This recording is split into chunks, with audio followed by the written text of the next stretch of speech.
Uh, Is there a video? Yeah. yeah. Okay, can you explain that? The food avoidance. Okay, in food avoidance, in our opinion, most people know exactly what foods they shouldn't be eating because they've discovered over the years how they feel after they eat certain foods. But would you believe that the foods that your mum and dad ate that made them ill not necessarily make you ill, but have a resonance in your genetics that also are underlying intolerances? Maybe it's your grandparents, maybe it's your great-grandparents. And within the signature wave, that's the wave frequencies that we're reflecting and mirroring when we take a hair scan.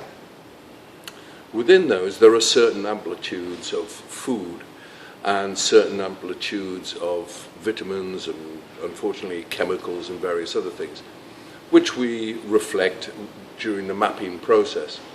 But in amongst that, there are other signals which are high amplitudes, but they're not a wave, they're just a signal.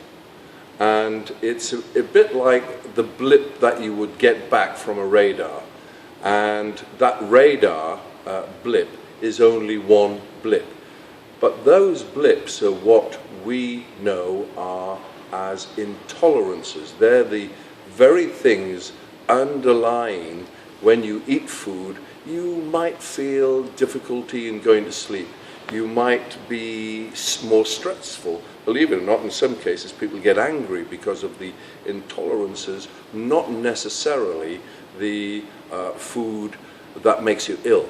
Now, these intolerances also challenge the system.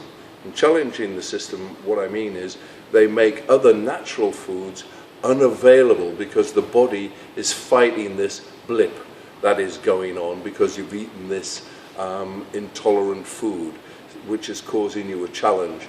So that's why we like to denote the intolerances, those things that are not making you violently ill and you don't end up seeing the doctor, but they're at the same time the very challenges that are causing you some stress within the system.